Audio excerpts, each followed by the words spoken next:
तर वनराई फाउंडेशन आणि 21 शुगर्स यांच्या संयुक्त विद्यमानाने आयोजित केलेल्या या ऊस पीक परिसंवादामध्ये व्यासपीठावर उपस्थित असलेले विद्यापीठाचे माजी कुलगुरू आदरणीय डॉक्टर अशोकरावजी ढवण सर, व्यासपीठावर उपस्थित असलेले सर्व आदरणीय मान्यवर आणि या परिसंवादास उपस्थित असलेले सर्व सन्माननीय शेतकरी बंधू भगिनींनो, मित्रांनो, या भागामध्ये ऊस काही फार नवीन पीक नाही आहे. आपण अनेक दिवसापासून ऊस पीक करत आलेलो आहोत. या भागाची उत्पादकता जर पाहिली तर 40 टनाच्या अवतीभोवती ही उत्पादकता फिरत आहे एकरी. आणि विज्ञान असं सांगतं की 60 टनाच्या खाली जर उत्पन्न ऊसाचं मिळत असेल तर त्यामध्ये शेतकरी फायदेशीर नसतो किंवा त्या शेतीपासून आपल्याला फायदा मिळत नसतो.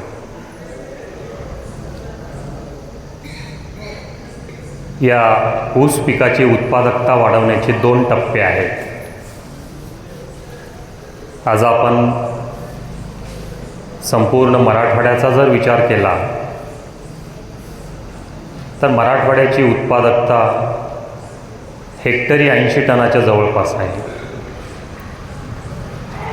देशाची पण उत्पादकता फार काही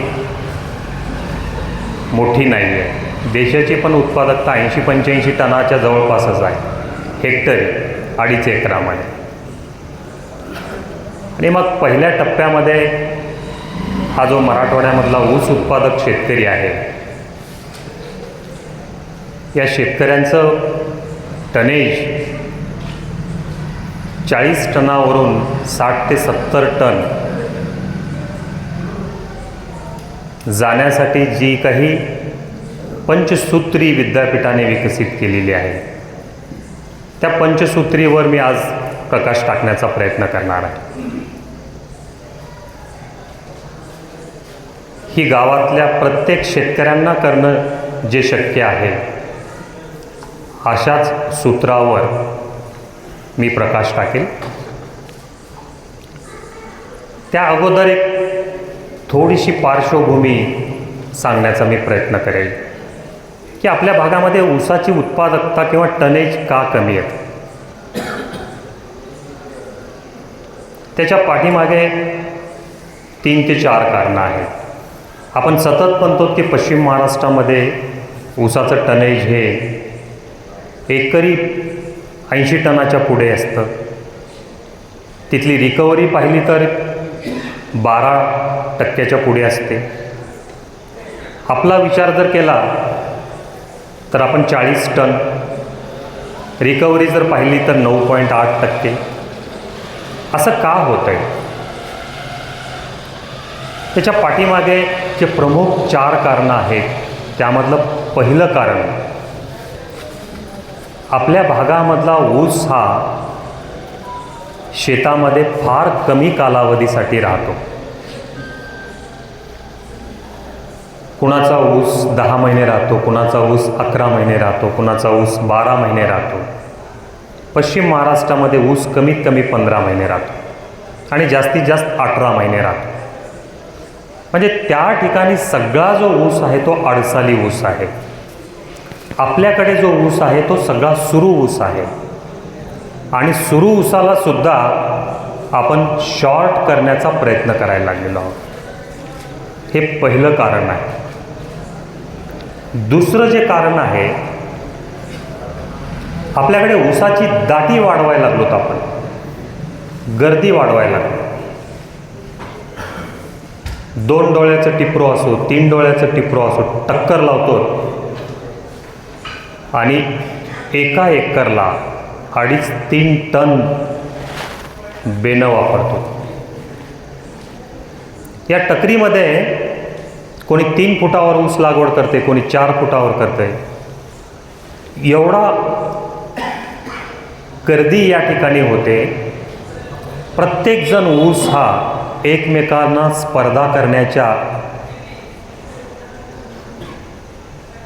भाषेमध्ये कुणालाच वाढू देत नाही. प्रत्येक ऊस म्हणतो मी पण वाढणार नाही आणि तुला पण वाढू देणार नाही. अशामध्ये आपला ऊस पडतो 1 किलोचा. ऊस तर भरपूर होतात, परंतु 1-1 किलोची ऊस पडतात. तिसरं जे कारण आहे, ऊस पिकामध्ये सर्वात जास्त जर खर्च कुठं होत असेल तर तो अन्नद्रव्य व्यवस्थापन खतावर होतो. 30% खर्च हा खतावर आहे. आणि आपल्याला खत व्यवस्थापनामध्ये मनात येईल तेव्हा आपण खत वापरतो.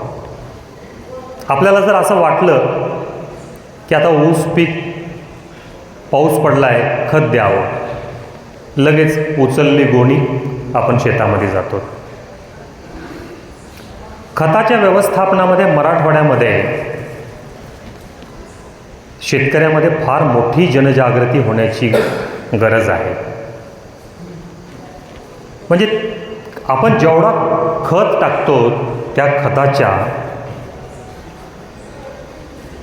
25% खत ऊस पिकाला वापरला जातो आणि बाकी 75% खत एकतर बाष्पीभवनाद्वारे हवेत जातो किंवा जास्त जर पाणी दिलं तर तो जमिनीच्या खाली निचऱ्याद्वारे ग्राउंड वॉटरला निघून जातो. हेच तिसरं कारण आहे. आणि चौथं कारण जर म्हटलात तर ते थोडं अवघड आहे. सगळ्यांना अवघड वाटतं ते कारण. ते म्हणजे पाचट जाळून जमिनीचा सेंद्रिय कर्ब वाढण्याऐवजी जमिनीचा सेंद्रिय कर्ब दिवसेंदिवस आपण घटवण्यात भर टाकत आहोत.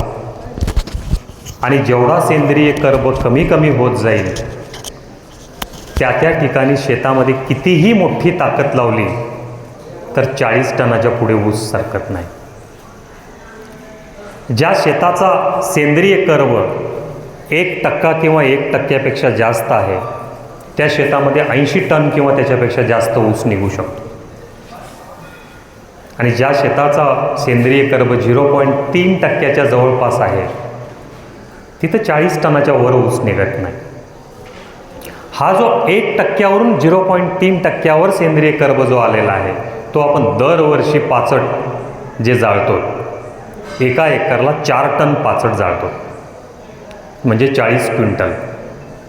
4 टन पाचटापासून 1.5 टन त्याचं कंपोस्ट खत तयार होत असतं, म्हणजे 15 क्विंटल. म्हणजे आपल्या बैलगाड्याच्या जर स्वरूपामध्ये म्हणला तर 3 ते 4 बैलगाड्या चांगलं शेणखत आपण त्या पाचट जाळण्यामधून वाया घालत आहोत. हे 4 मुद्दे उत्पन्न कमी येण्यापाठीमागे किंवा टनेज कमी येण्याच्या पाठीमागे आहे. आता आपण आपल्या पहिल्या टप्प्यामधल्या 40 टनावरून हमखास 60 टनाच्या पुढे कसं जाऊ याविषयी आपण चर्चा करूया. पहिला जो मुद्दा आहे किंवा पहिलं जे सूत्र आहे तो लागवडीचा हंगाम, लागवडीची पद्धत आणि कुठल्या जाती वापरायच्या या संबंधी आहे.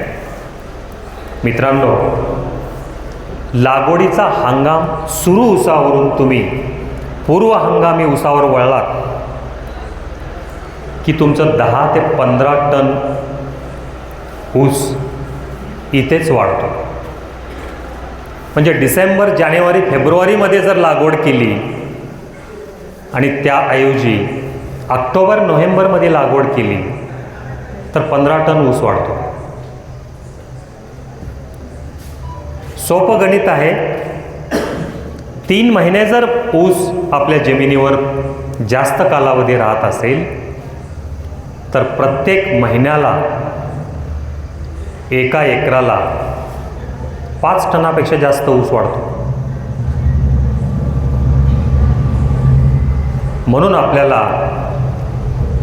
मनाशी ही खुणगाट बांधली पाहिजे सुरुवातीला की हा जो मी शॉर्टकट वापरायला लागलो 9 महिने 10 महिन्याचा ऊस, काही शेतकरी जून महिन्यामध्ये ऊसाची लागवड करतात आणि कारखाना बंद होताना एप्रिल एंडिंगला ऊस कारखान्याला पाठवतात. हा ना अडसाली ऊस आहे ना सुरू ऊस हंगाम ऊस आहे, हा नवीनच ऊस आहे. याच्यामध्ये टनेज मिळत नाही मित्रांनो, आपल्या स्वतःची फसवणूक होते. आणि म्हणून 60 टनापेक्षा जास्त ऊस घ्यायचे तर पहिली बाब सुरू ऊसावरून पूर्व हंगामी ऊसावर या. सोयाबीन निघालं ऑक्टोबर नोव्हेंबरमध्ये जमिनीची चांगली मशागत करा आणि 15 नोव्हेंबरच्या आत ऊसाची लागवड पूर्ण करा. 15 नोव्हेंबरच्या नंतर ज्यांची ऊसाची लागवड जेवढे दिवस पुढे सरकत जाईल तसं 5-5 टन मायनस करत चला. त्याच्यानंतर आपल्याला लागवड करायची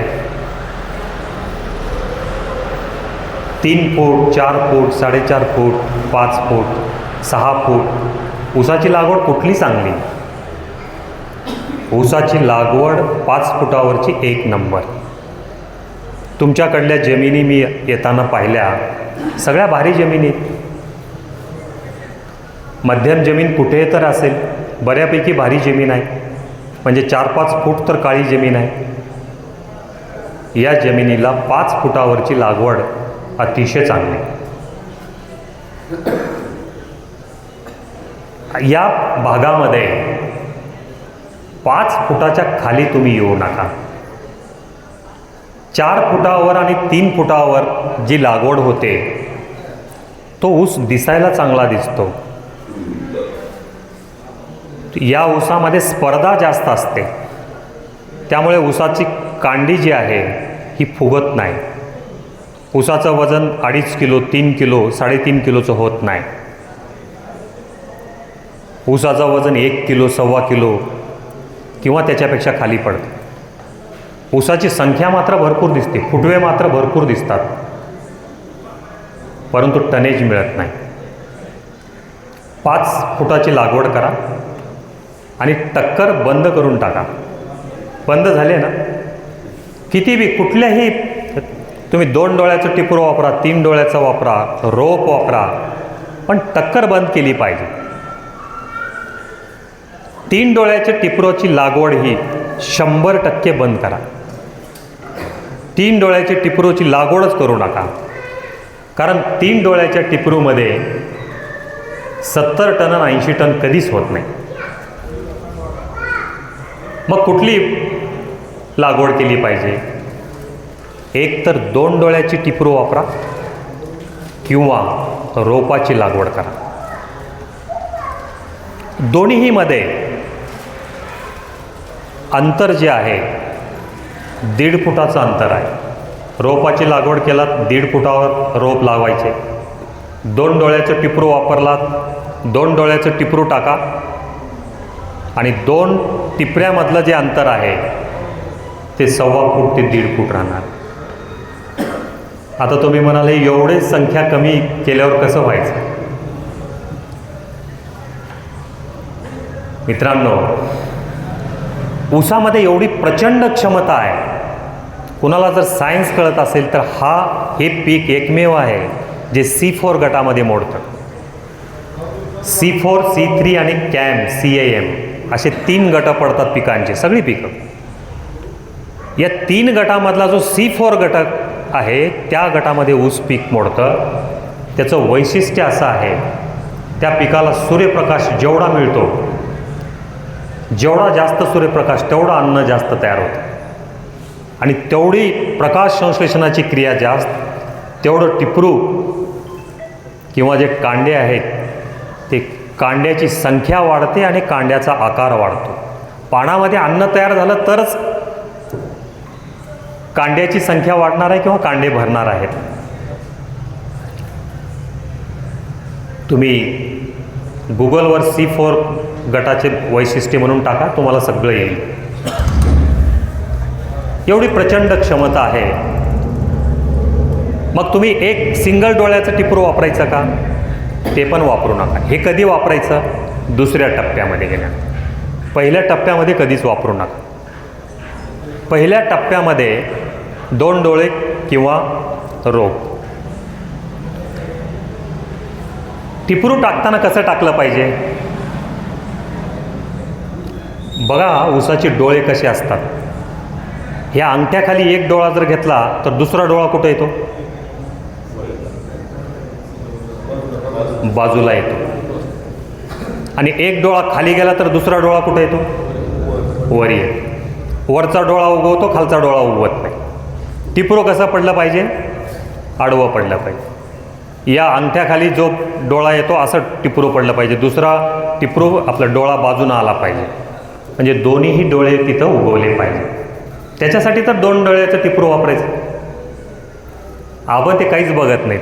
टाकलं की पायाखाली दाबायचं.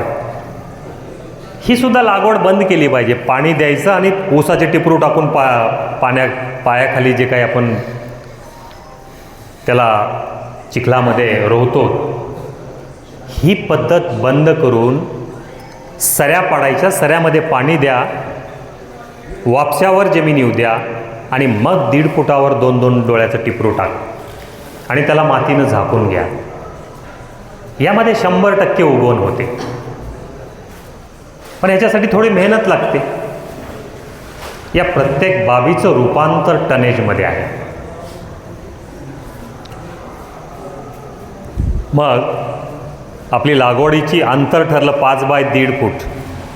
रोप जर लागवड करायची असेल तर 5 बाय 1.5 वर 5,000 रोपं लागतात. आणि 6 बाय 1.5 वर जर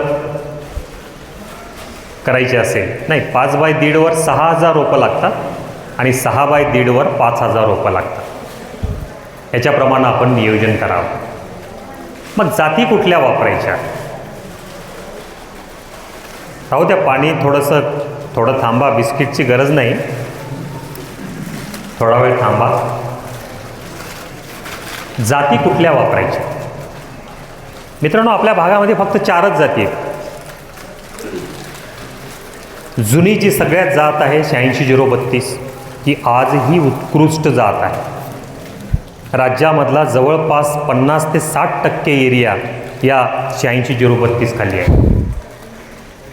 मग दुसऱ्या कुठल्या जाती चांगल्या आल्यात? आता पाडेगाव संशोधन केंद्राच्या 2 जाती अतिशय उत्कृष्ट शेतकऱ्यांसाठी आलेले आहेत. एक आत्ता जी सांगितली फुले 15-0-12, बरोबर आहे ना नंबर?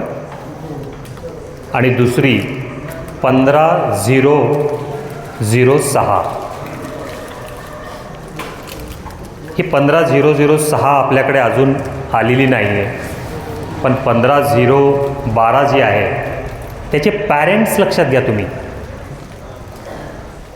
15-0-12चे पॅरेंट्स कोण आहेत? एक पॅरेंट आहे 265 आणि दुसरा पॅरेंट्स आहे 94-008. ह्याचे वैशिष्ट्य कसे आहेत बघा. 94-008 ही हाय रिकव्हरीची जात आहे, रिकव्हरी भरपूर देते. आणि 265 ही जी आहे ती टनेज देते. दोन्हीचा क्रॉस केला आहे आणि 15-0-12 ही जात आहे. त्याच्यामुळं मागच्या जुन्या सगळ्या जातीचं रेकॉर्ड ही जात आता मोडायला लागलेली. त्याचा खोडवा चांगला आहे, फुटवे चांगले आहेत. पाऊस काळ किंवा पाणी जर कमी पडलं तर ही जात तगदरून राहते. आणि आत्ता सध्या शेतकऱ्यांच्या शेतावर 30-32 कांड्यावर 15-0-12 आहे. मग ह्याचं बेनं कुठून आणायचं? आपल्या गावामधले जे प्रगतशील शेतकरी आहेत त्यांनी मध्यवर्ती जे संशोधन केंद्र आहे पाडेगावला, तिथून 10 ऊसाची किंवा 50 ऊसाची मुळी दिली जाते, ती घेऊन या ओरिजिनल. आपल्या इथं एक डोळ्याचं टिपरू तयार करून नर्सरी तयार करा किंवा शेतामध्ये लागवड करा, बेनेमळा तयार करा आणि तिथून पुढच्या शेतकऱ्यांना वितरित करा. हळूहळू 15-0-12चं क्षेत्र वाढेल आपल्या भागामध्ये. दुसरी जी जात आहे ह्याच्यापेक्षा पुढची जात आत्ता 2024ला आलेली आहे 15-0-0-6. ह्याचे बी पॅरेंट्स 265 एक आहे आणि दुसरा पॅरेंट आहे 94-0-12. म्हणजे एक पॅरेंट उत्पादकतेसाठी लावला आहे, दुसरा पॅरेंट रिकव्हरीसाठी लागला आहे. शेतकऱ्यांसाठी 265 चांगली, कारखान्यासाठी हाय रिकव्हरी चांगली. म्हणजे हे ऊसाच्या जाती अशा तयार केलेल्या आहेत की दोन्हीही कारखान्याचाही विचार केलेला आहे आणि शेतकऱ्यांचा पण विचार केला. तिसरी जी जात आहे ती थोडी जुनी आहे, 10,001. ही थोडी ठिसूळ आहे, याला थोडासा डुकरांचा त्रास थोडाफार आहे, परंतु ही सुद्धा जात आपल्या भागामध्ये अनेक कारखान्याच्या क्षेत्रामध्ये चांगला रिझल्ट देत आहे. 15-0-12 आणि 15-0-6 दोन्ही टणक आहेत, डुकरांचा त्रास नाही आहे याला किंवा ऊस लोळण्याचं प्रमाण नाही आहे किंवा वाऱ्याची गती जर वाढली तर ऊस जो लोळतो किंवा पडतो त्याचंसुद्धा प्रमाण या जातीमध्ये खूप कमी केलेलं आहे. म्हणजे ह्या 4च जाती आपल्या भागामध्ये 86-0-32, 10,001, 15-0-12, 15-0-6 आणि वसंतदादा शुगर इन्स्टिट्यूटची VSIची 88-121, नाही 18-121 आहे ना, 18-121 यासुद्धा जातीचं क्षेत्र कारखान्याच्या परिक्षेत्रामध्ये वाढत आहे. अशा 4-5 जातीचं बेणं वापरा, परंतु बेणं आणताना खात्रीपूर्वक बेणे मळ्यातून आणा. मी तर म्हणेल तुमच्यामधले काही शेतकरी तयार होऊन पाडेगाव संशोधन केंद्रामधून मुळी आणा, वसंतदादा शुगर इन्स्टिट्यूट तिथून रोपं आणा, आपल्या भागामध्ये नर्सरी तयार करा किंवा शेतामध्ये बेनेमळा करा आणि तिथून वितरित करा. अशा प्रकारे या जातींची निवड करा. ह्याच्यामधला शेवटचा जो मुद्दा आहे तो बेणे प्रक्रिया आपण केल्याशिवाय लागवड करत नसाल, साधी बेणे प्रक्रिया आहे. रासायनिक बेणे प्रक्रिया जर करायची असेल तर 100 लिटर पाणी घेतलात तर 100 ग्रॅम 22 टीन आणि 200 मिली क्लोरपायरिफॉस टाकून एक 15 मिनटं बुडवून जर लागवड केली तर पुढच्या काळामध्ये रोगांचा प्रादुर्भाव, किडींचा प्रादुर्भाव होत नाही. आणि ज्यांना जैविक बीज प्रक्रिया करायची आहे त्यांच्यासाठी आता वसंतराव नाईक मराठवाडा कृषी विद्यापीठाचं बायोमिक्स नावाचं एक प्रॉडक्ट आलेलं आहे, ज्याच्यामध्ये उपयोगी बुरशी भरपूर आहे. अशा शेतकऱ्यांनी 200 लिटर पाण्यामध्ये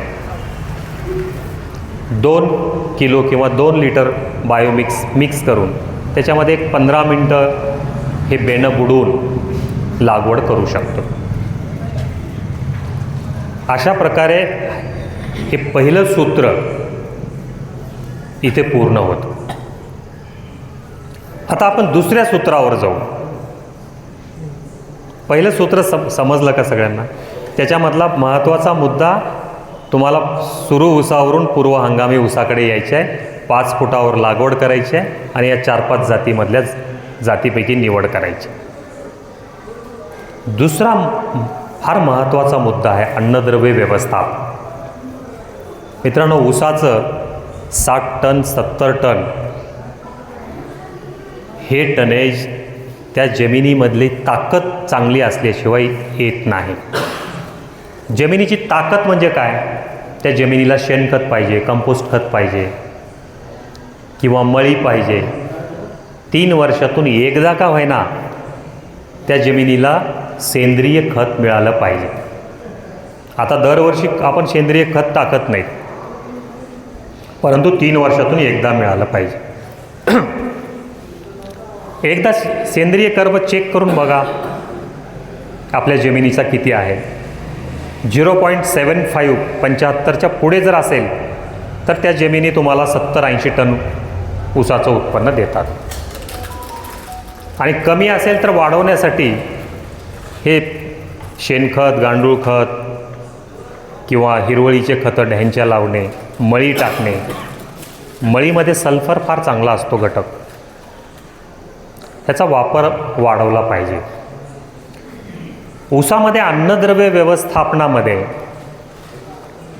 जे डोसेस द्यायचेत आपल्याला रासायनिक खताचे, ते कधीही देऊन चालत नाही. ऊसाच्या महत्त्वाच्या 4च अवस्था आहेत आणि त्या 4ही अवस्थेमध्ये वेगवेगळे खतं लागतात. 4 कुठल्या अवस्था आहेत? पहिली जी अवस्था आहे ती उगवण आणि मुळांची वाढ होणे. दुसरी अवस्था चालू होते 45 दिवसाला फुटवे, 1.5 महिन्याने.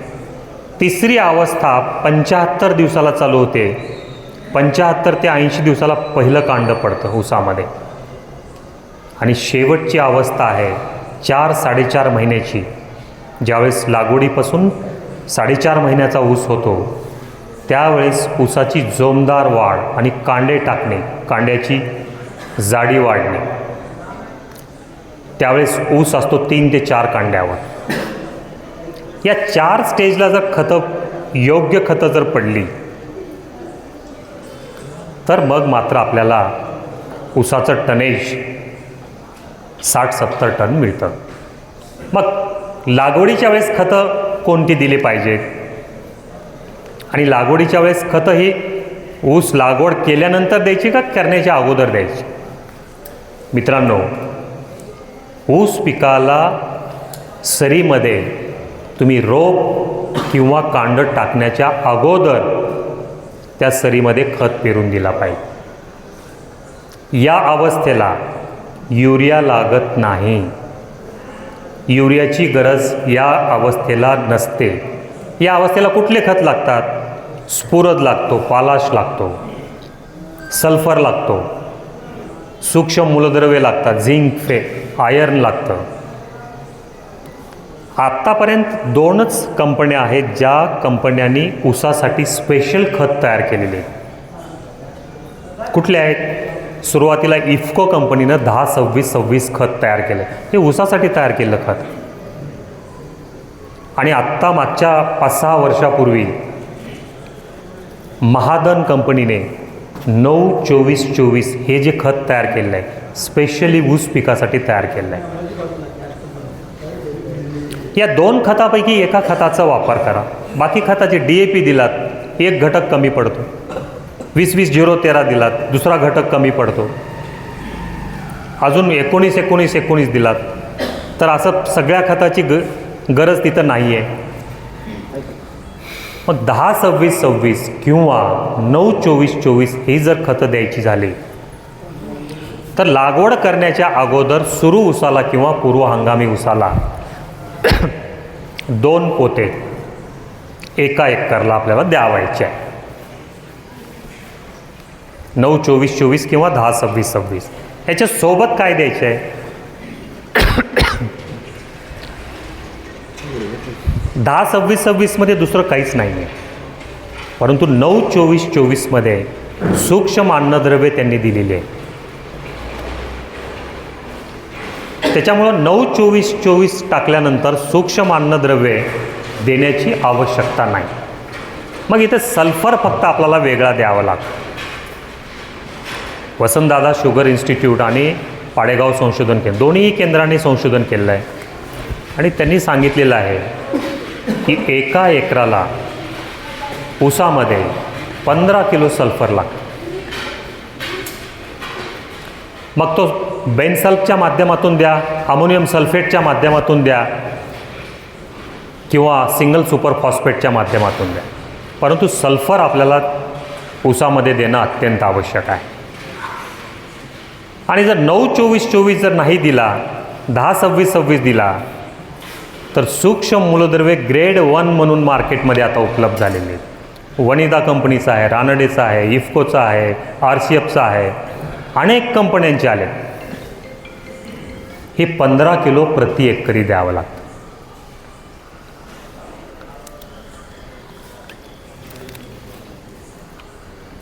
म्हणजे लागवडीच्या वेळेस 2 पोते 9-24-24 अधिक 15 किलो सल्फर एवढं दिलं तरी सफिशियंट आहे. इथं नत्र जो लागतो तो अतिशय कमी लागतो. 9-24-24 मध्ये 9 किलो फक्त नत्र आहे. इथं तुम्ही युरियाचे जर 2 बॅग टाकलात, 1 बॅग टाकलात, काहीच उपयोग नाही. युरिया स्वस्त आहे म्हणून आपण जास्त जर खत वापर केला तर त्याचा फायदा होत नाही. हा झाला पहिला डोस. दुसरा डोस ऊसामध्ये कधी द्यायचा? ऊस लागवड केल्यापासून फुटवे कधी फुटायला चालू होतात? 45 दिवसात. 1.5 महिना झाला की फुटवे फुटायला चालू होतात. फुटवे आपल्याला जास्तीत जास्त फुटवून घ्यायचे सुरुवातीला. त्याच्यासाठी लागतो युरिया किंवा अमोनियम सल्फेट लागतो. तुम्ही अमोनियम सल्फेट दिला तर अजून उत्कृष्ट, कारण तिथं पुन्हा सल्फरही मिळणार आहे. युरिया द्यायचा असेल तर 60 किलो युरिया द्या एकरी. अमोनियम सल्फेट द्यायचा असेल तर तो जवळपास 2 बॅग द्यावा लागतो. कारण अमोनियम सल्फेटमध्ये नत्राचं प्रमाण कमी आहे परंतु सल्फर आहे. हे करेक्ट 1.5 महिन्याला जर पडला तर फुटवे चांगले फुटतात. तिसरा जो डोस द्यायचा आहे ऊसामध्ये तो 80 दिवसाला द्यायचा आहे. तिथं फक्त थोडासा सपोर्टिंग डोस द्यायचा आहे युरियाचा. 25 ते 30 किलो युरिया जर दिला तर कांडे फुटायला चालू होतात, कांडे सुटायला चालू होतात. पहिलं कांड जे पडतं ते 80 दिवसाला पडतं. आणि शेवटचा डोस अतिशय महत्त्वाचा आहे, तो 4.5 महिन्याचा. ज्या वेळेस तुम्ही मोठी बांधणी करणार आहे, मोठी बांधणी करताय ना सगळेजण, मोठी बांधणी करण्याच्या अगोदर हा डोस द्यायचा आणि पुन्हा आपल्याला मधून रिजर किंवा मोठा नांगर चालवायचे आणि माती लावून घ्यायची. ह्या शेवटच्या डोसला काय लागतं?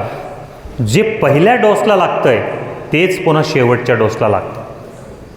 तिथं पुन्हा 9-24-24 सुरू ऊसाला 1.5 बॅग आणि पूर्व हंगामी ऊसाला 2 बॅग. 40 किलोची बॅग आहे.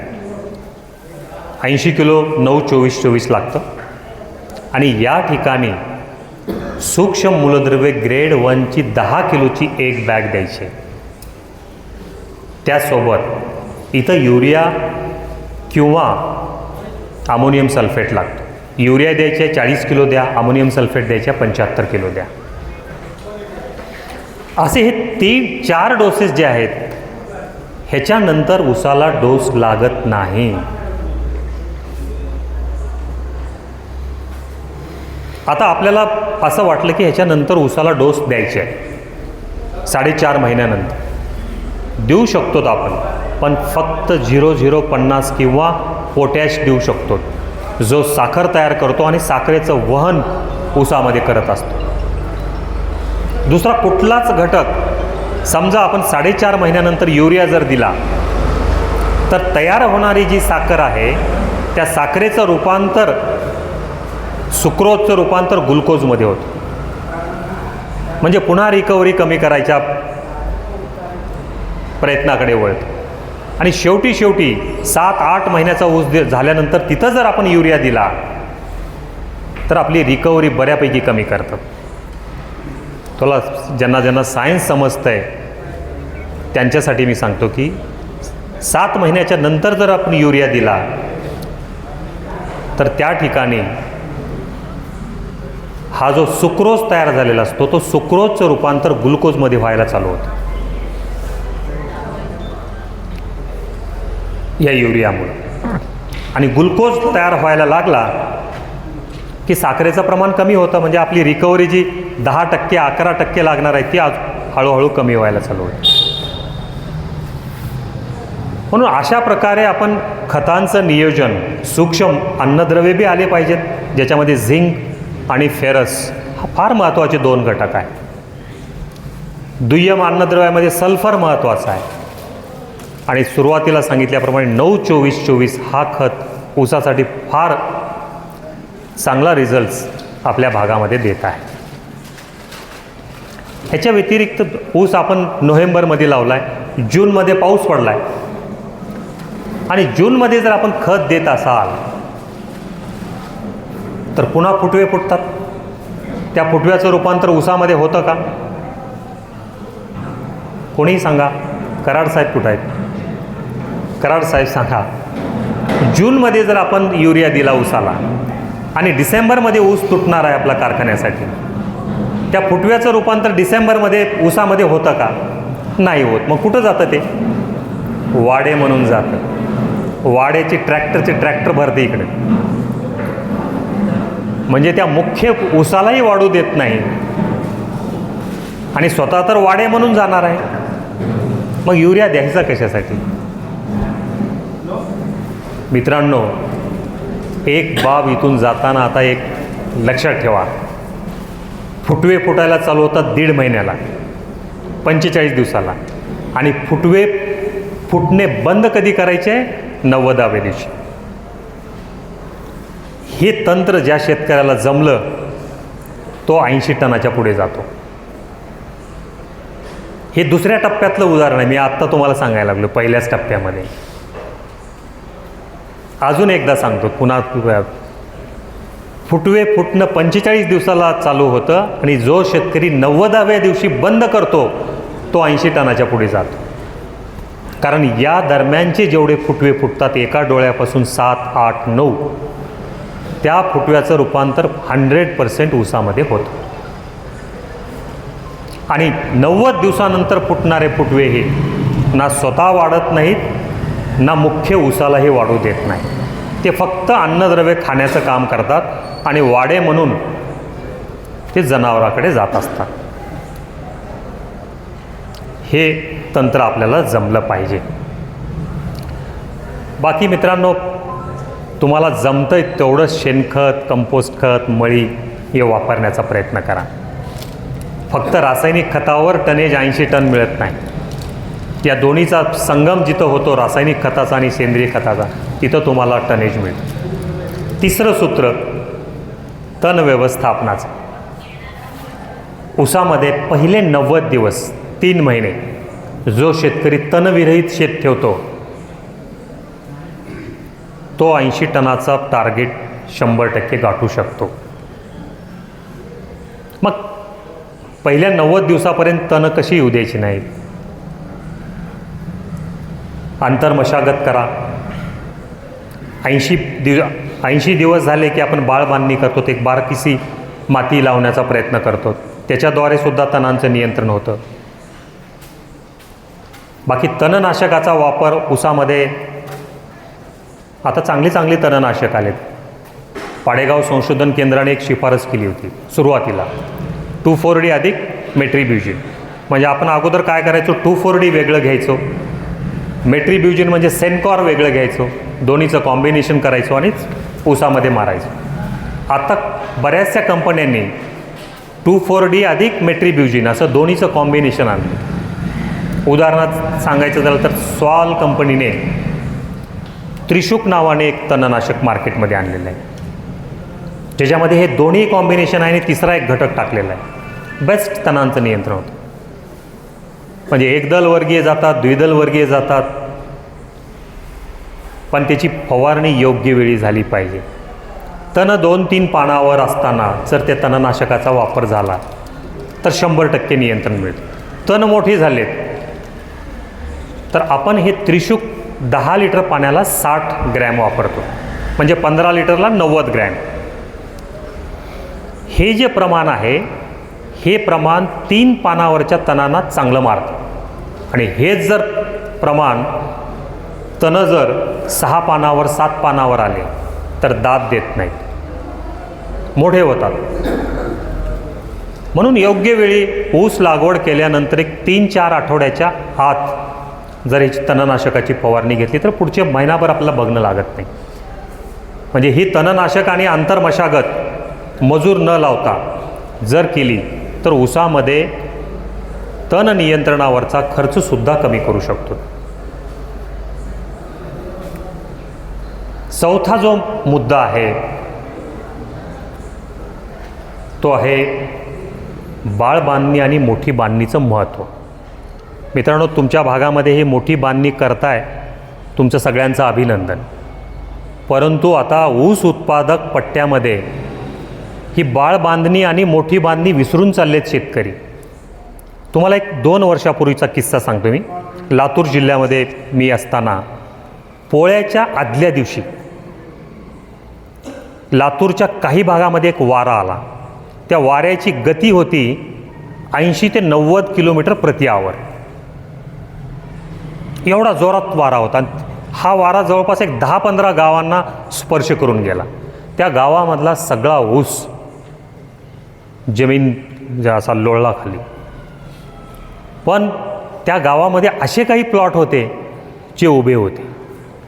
त्या शेतकऱ्यांना बोलवल्यानंतर सांगितलं की या ठिकाणी दोन्हीही 80 दिवसाचीही बाळबांधणी झाली आहे आणि 4.5 महिन्याची 1.5 फुटाचा भर दिला आहे म्हणले मातीचा. त्या ठिकाणी ऊस उभा होता. ह्याचं महत्त्व फक्त ऊस लोळू नये म्हणून नाही आहे.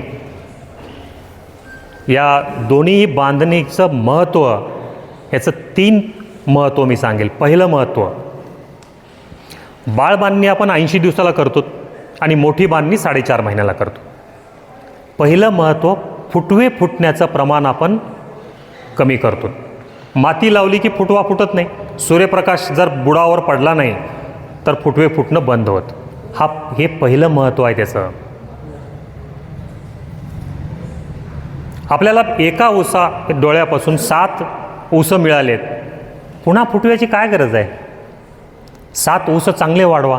प्रत्येकाचं वजन 3.5-4 किलोपर्यंत न्या. 3 किलो ऊसाचं वजन मिळालं तर 7 त्रिक 21, एक डोळा 21 किलो वजन देतो. दुसरी जी बांधणी आहे 4.5 महिन्याची, ती उरलेले जे काही फुटवे राहतात ते कंप्लीट बंद करतं. 1.5 फुटाचा जर मातीचा भर दिला की फुटवे 100% तिथून काही फुटत नाही. दुसरं महत्त्व, दिलेलं खत जे आहे ते मातीआड होतं. खत जर मातीआड झालं तर त्याची 100% कार्यक्षमता मिळते. आणि ऊस आपलं खत जर मातीवर उघडं राहिलं तर 30% खत वापरलं जातं, 70% खत वाया जातं. तुम्ही ठरवा उद्यापासून खत फेकून द्यायचं का पेरून द्यायचं. तुम्हाला समाधान तर मिळेल. 2 तासामध्ये 2-3 एकरावर खत टाकून आलो होतो. पैसे घालताना पट्टी बरोबर 15-20 हजाराची असते इकडं, परंतु 25-30% खत वापर होतो त्याचा. 75% खत वाया जातं. म्हणून खत कधीच उघड्यावर टाकू नका. ऊन पडलं की दुपारी उन्हाद्वारे सगळं निघून जातं. पाणी दिले की पाण्याच्या खालून निचऱ्याद्वारे निघून जातं. खत हे मातीआड झालं पाहिजे आणि ओळीच्या बाजूला पडलं पाहिजे. हे दुसरं महत्त्व त्या बाळबांधणी आणि मोठ्या बांधणीचं आहे. आणि तिसरं महत्त्व जे आहे, कोणत्याही परिस्थितीमध्ये ऊस लोळत नाही, ऊस खाली पडत नाही. आणि ऊस खाली नाही पडला की बरोबर 32 कांड्यावर ऊस जातो. 15-0-12चा ऊस हा 12-13 महिन्यामध्ये 32 कांड्यावर. आज तुम्हाला काही लातूर जवळचे गावं सांगतो, दावणगाव, केज तालुक्यामधले काही गाव आहेत, 32 कांड्यावर ऊस आहे 15-0-12चा. 12 महिने झाले फक्त.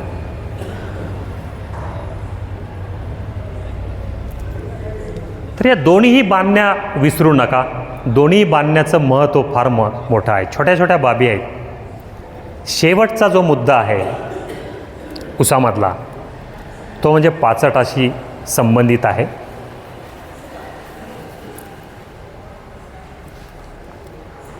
मित्रांनो, ऊस 80 टन निघतो, 60 टन निघतो, 70 टन निघतो. एका एकराला पाचट किती निघतं? 4 ते 5 टन पाचट निघतं. आपण कमीत कमी 4 टन धरू. आणि ते एका रात्रीमध्ये आपण पाचट जाळतो. पाचट जाळल्यामुळे 1.5 फूट खोलीपर्यंतचे जीवाणू, सूक्ष्म जीवजंतू मरून जातात. पाचट जाळल्यामुळे सेंद्रिय कर्ब जे वाढणार असतो तोही वाढत नाही. आणि जवळपास आपण 1.5-2 टन जे खतामध्ये रूपांतर होतं ते आपण पूर्ण नष्ट करतो आणि थोडक्यात जमिनी मृत करत असतो. मला मांजरा जे ग्रुपचे जे काही कारखाने आहेत त्यांचा निर्णय खूप मला आवडला की त्यांनी एक निर्णय घेतला आत्ता की ऊस तोड ही मजुराद्वारे नाहीच, ऊस तोड ही 100% मशीनद्वारे, हार्वेस्टरद्वारे.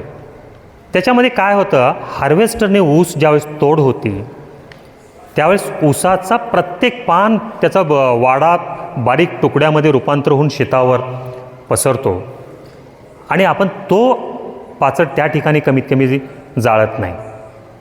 थोडेसे बुडखे वगैरे मोकळे करतो आणि पाचटाचं आच्छादन करून 1-1.5-2 महिन्यामध्ये जर कुजवलं, त्या पाचटावर थोडासा 40 किलो युरिया आणि 40 किलो सिंगल सुपर फॉस्फेट टाकून जर तिथं स्प्रिंकलरनं 2 पाणी जर दिलात तर 1.5 ते 2 महिन्यामध्ये पाचट कुजतं. आणि आंतरमशागतीद्वारे जर ते पाचट आतमध्ये जर जमिनीमध्ये मिक्स करून टाकलं तर अशा जमिनी 3 वर्ष जर कंटिन्यू केलात तर त्या ठिकाणचा सेंद्रिय कर्ब 1% जास्त जातो. आणि अशा जमिनीमध्ये तुम्ही दुसऱ्या टप्प्यामध्ये 80 टनाच्या पुढचं टार्गेट ठेवू शकताय. म्हणून मित्रांनो, तुम्ही स्वतः अभ्यास करा, हुशार व्हा, पाचट जाळणं बंद करा. जोपर्यंत तुमच्या आतून सांगणार नाही की हे पाचट आता जाळणं बंद केलं पाहिजे, तोपर्यंत हे काही कमी होत नाही. आमच्यासारखे मार्गदर्शक येऊन भरपूर सांगून गेलेत आपल्याला, परंतु ह्याचं महत्त्व तुम्हाला स्वतःलाच कळलं पाहिजे. काही कारखाने आहेत, कोल्हापूरमध्ये बरेच कारखाने आहेत. आपल्याकडे नॅचरल शुगरनी एक स्कीम राबवली की जो शेतकरी पाचट ठेवेल त्याला 50 रुपये प्रति टन जास्त भाव द्यायचा. असं एक 4-5 वर्षापूर्वी स्कीम राबवली. त्यांनाही खूप चांगलं यश मिळालं आणि त्या कारखान्याच्या अंतर्गत 50-60% क्षेत्रावर पाचट राहायला लागलं. आता एकदा सवय लागली त्या शेतकऱ्यांना पाचट, आता ते ठेवायला लागलेले. तसं तुमच्याही भागामध्ये कुठल्या ना कुठल्या स्वरूपामध्ये सवयी लावून घ्या आणि पाचट ठेवणं आच्छादन म्हणून, त्याचं रूपांतर खतामध्ये म्हणून करायला सुरुवात करा. ही एक बाब अतिशय चांगली राहील. बाकी रोग आणि किडीच्या बाबतीमध्ये मित्रांनो, वसंतराव नाईक मराठवाडा कृषी विद्यापीठाने एक अतिशय चांगला प्रॉडक्ट तयार केला आहे, ज्याचं नाव बायोमिक्स आहे, ज्याच्यामध्ये 8 प्रकारच्या उपयोगी बुरशी आहेत, 6 प्रकारचे जीवाणू आहेत. त्याची शिफारस ऊसामध्ये 4 लिटर 250 लिटर पाण्यामध्ये मिक्स करून 1 एकरला आळवणी किंवा ठिबकद्वारे द्यावे अशी शिफारस केलेली. ही जर तुम्ही ऊस लागवड केल्या 15 दिवसाच्या आत जर केलात तर जमिनीमध्ये उपयोगी बुरशी आणि उपयोगी जीवाणूंची संख्या शेतामध्ये वाढण्यास त्याची मदत होणार आहे. आणि हे वाढल्यानंतर काय होईल, कुठल्याच प्रकारचे रोग येणार नाहीत. हुमणीवरचा जो मेटारायझियम घटक आहे तो चांगलं काम करेल. जिथं मर लागते ऊसाची ती कमी होईल. ही एक रोग नियंत्रणाच्या बाबतीमध्ये मराठवाड्यामध्ये झालेली क्रांती आहे. असे जैविक औषधं आत्तापर्यंत कुठेही तयार झालेली नाही. त्यामुळे विद्यापीठ ना नफा ना तोटा या बेसिसवर ह्याचं उत्पादन करतं आहे. याही बाबीवर आपण लक्ष केंद्रित करावं अशी आपल्या सर्वांना विनंती राहणार आहे. अशा या 5 सूत्राच्या माध्यमातून सोपे मुद्दे जे आहेत त्या मुद्द्याचा अवलंब करून जर ऊसाची लागवड केलात आणि एक टप्पा पुढे गेलात तर पहिल्या टप्प्यामध्ये पिंपळगाव गावामध्ये, या गावाबरोबर परळी तालुक्यामध्ये किंवा या साखर कारखान्यांच्या कार्यक्षेत्रामध्ये 60 टन प्रति एकरी पहिल्या टप्प्यामध्ये गाठणं शेतकऱ्यांना फारसं अवघड जाणार नाही. आणि तुम्ही 60 टनाच्या खाली जर ऊस राहत असेल तर ऊस करणं बंद करावं असंही माझा एक सल्ला राहणार आहे. जी 60 टनापेक्षा जास्त उत्पन्न येत असलं तरच खोडवा ठेवा. ऊस 60 टनापेक्षा खाली येत असेल तर खोडवे ठेवून तर काय करायचे. या मार्गदर्शनासहित आपल्या सर्वांचे, त्याबरोबर पापदंडेश्वर वनराई फाउंडेशन आणि 21 शुगर्सचे सगळ्यांचे आभार व्यक्त करून या ठिकाणी मी थांबतो आहे. धन्यवाद मित्रांनो.